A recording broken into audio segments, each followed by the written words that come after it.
So recently in Korea, we had a long 5-day holiday period. What did you do? I lost my voice. What?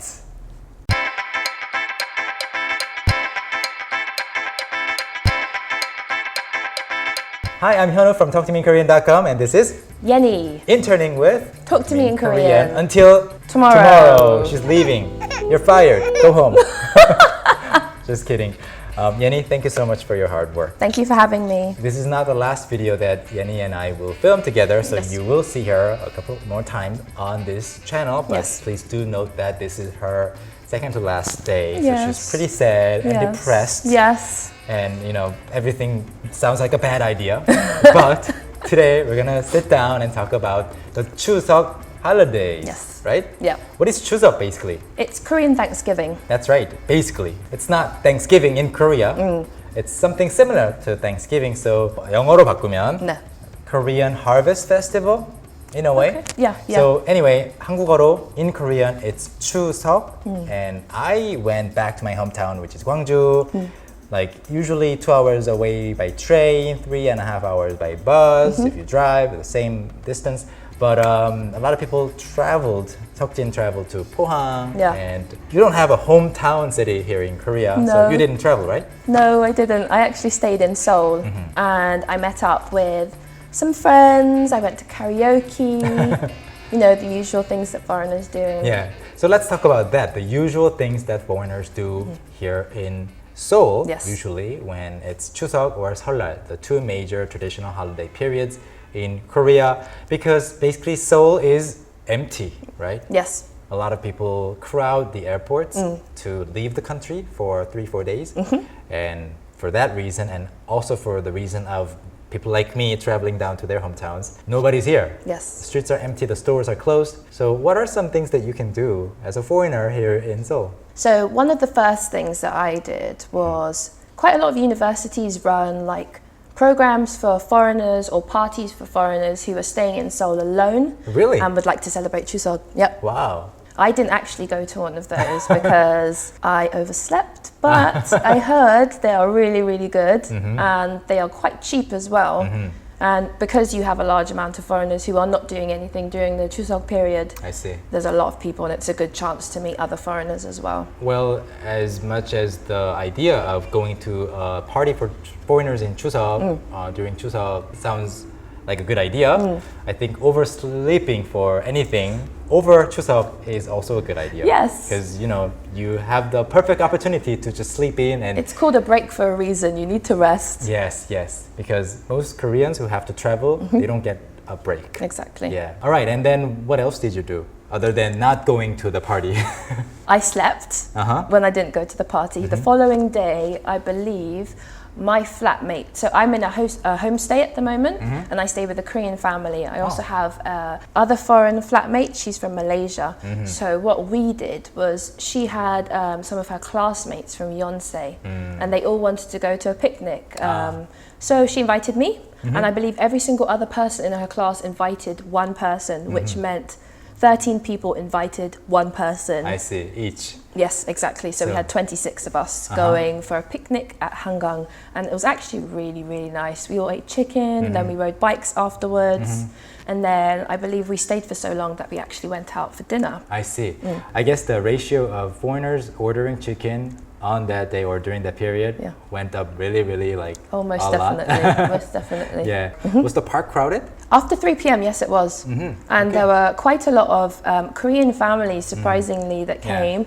A lot of other foreigners meeting up. Yeah. Mostly foreigners. Yeah. I keep saying that most Koreans travel out of Seoul, but it's not everybody. Yeah. And a lot of people say that they are actually from Seoul. Yeah. And all their family members are in Seoul. They don't have to travel necessarily. So of course, millions of people are still in Seoul, but then still like millions. Yeah, or maybe the tens of- vast majority. Yeah, they do travel at least for 1 or 2 days. Yes. All right, and what other fun things did you do?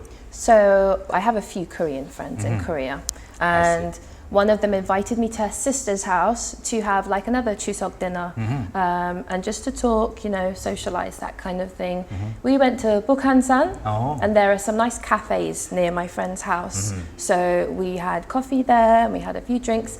Then we went back to her house, and I believe she ordered tteokbal for us. For me, that's the first time. I've never had that before. And for those of you who don't know, that's pig's feet. Yeah. Have you had it? Of course, yeah. Like hundreds of times. Yeah. Yeah. And I did like it. It was really, really good. Yeah, it's something different from what you would actually expect by hearing the name, Yes. Pig's Feet. They're pretty good. But anyway, so that's another thing that you did. Yes. Did you feel that the atmosphere or the ambience, the mood of the whole city was different from usual? Like, you know, there are other holidays that are 3 days long, 4 days long. Was there any difference that you could actually feel? I felt like there was a sense of peace among other people. Like, people are not rushing around, people are not running. Yeah. You know, Seoul is a very fast-paced city, and it seemed like people had time to take time, and they had time to just, you know, relax and do what they wanted to do, and that was quite nice for me as well. That's a nice way to put it. People had time to take time. Yeah. And I think it results from just there being fewer people. Yes. So that's what Seoul would be like with half the population, I guess, you know? I never thought of that. Anything else that you did? So on the last day, I believe, I went to 노래방 with some friends of mine, and we went to the coin 노래방 because I think we wanted to spend longer. If you do that, it's cheaper than renting out the room per hour, and we sang songs for about 2 hours, which is why my voice is sounding a bit raspy. Why is coin 노래방 or 동전 노래방 cheaper? I believe you pay per song, so depending on the one you go to, I see. We went to So- one in Sinchon. Yeah.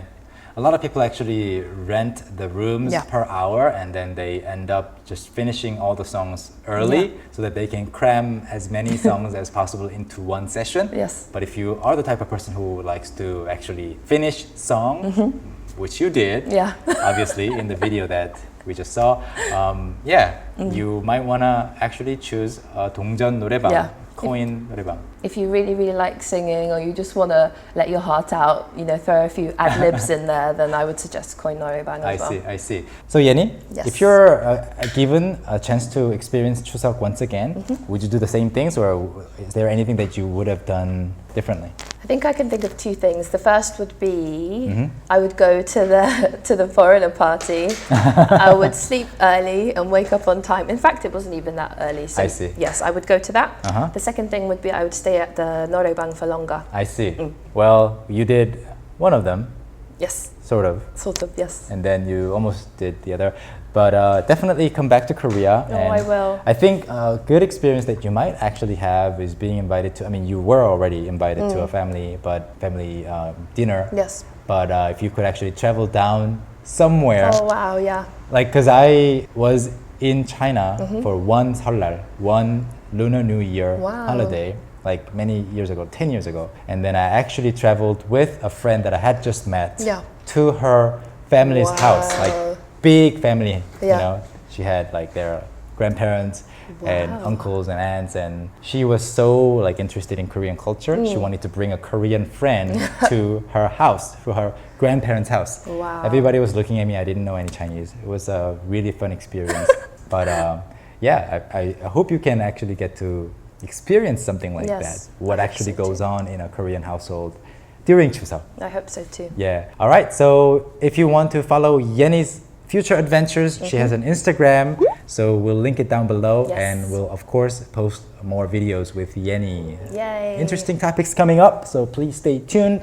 And thank you for subscribing to Talk to Me in Korean's YouTube channel. Please like, comment, and subscribe. And if you want to study more Korean, please visit our website at TalkToMeInKorean.com and our online bookstore at mykoreanbookstore.com. Wrong! mykoreanstore.com. You haven't done internship long enough. You should come back next year. Your first task will be memorizing our URL. I was close. Not even close. Well, it's our online bookstore. But anyway, Yeni, see you next time. Bye everyone. Bye. Hi guys, I really hope you enjoyed the video. If you're not subscribed to our YouTube channel, then please subscribe so you don't miss our next video. And if you like to be notified when we upload, please hit the notification button right next to it. Bye!